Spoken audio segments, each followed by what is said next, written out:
Rent to rent doesn't work in London. I hear this every single day.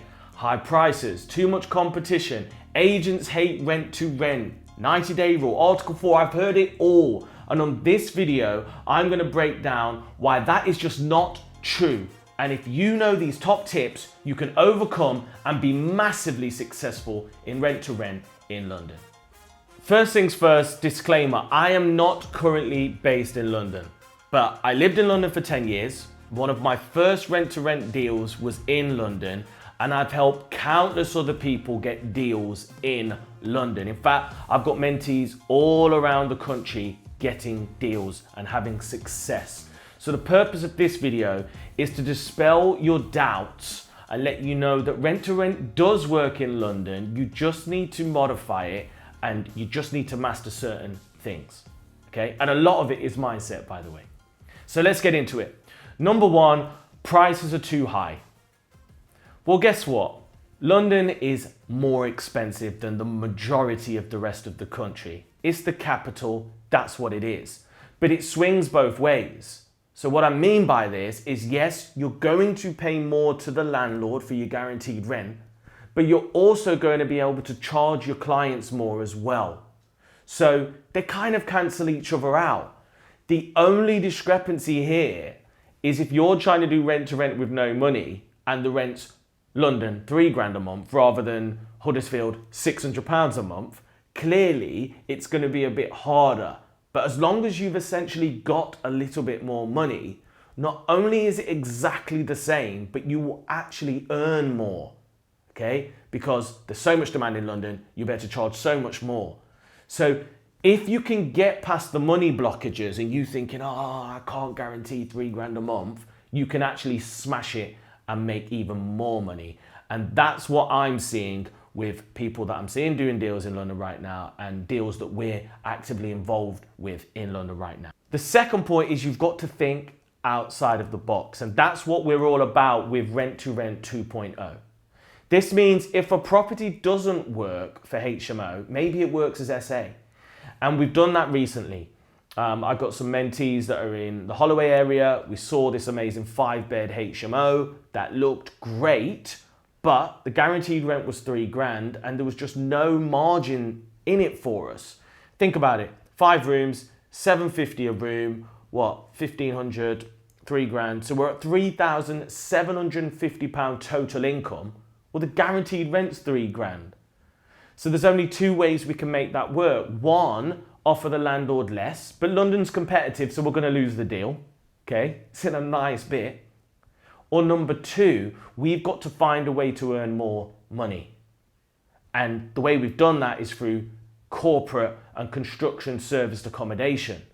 So instead of us earning £750 a room, £3,750, we've actually put this property on for around £200 per night, which generates £6,000 a month.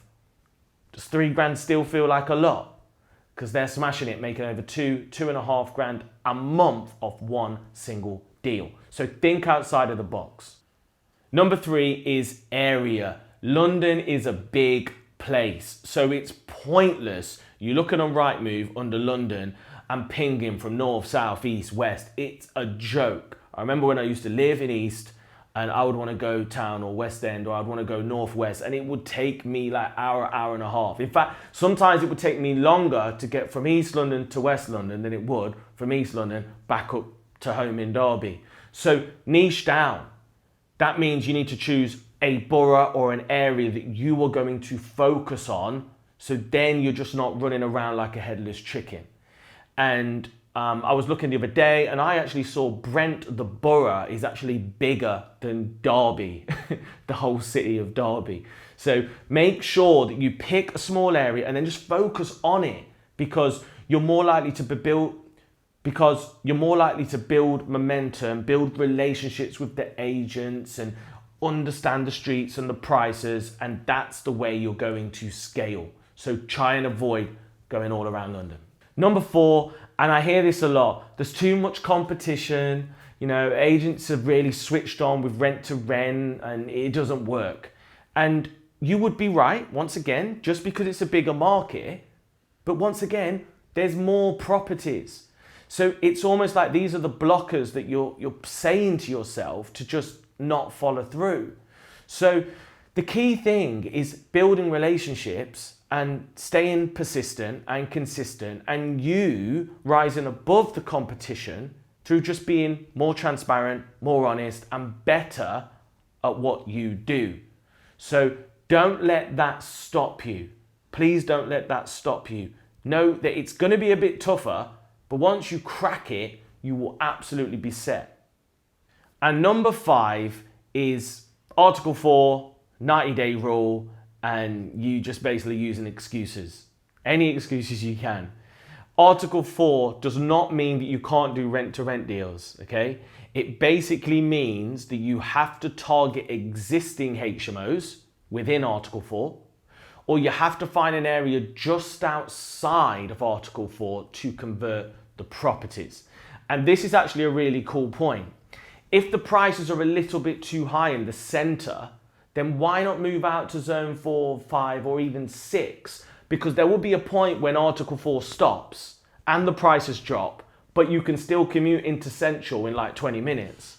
So it could be a good idea for you to actually target an area just outside of London that can give access to London quickly, particularly for HMOs and construction and corporate SAs. They don't mind traveling into work. Everybody has to commute in London. That's just the way it is. Then you have the 90-day rule, which basically states you are unable to short let your property out for more than 90 days per year. And the reason they've enforced that is because they don't want everybody just sticking their house on Airbnb and there's no long-term residential lets.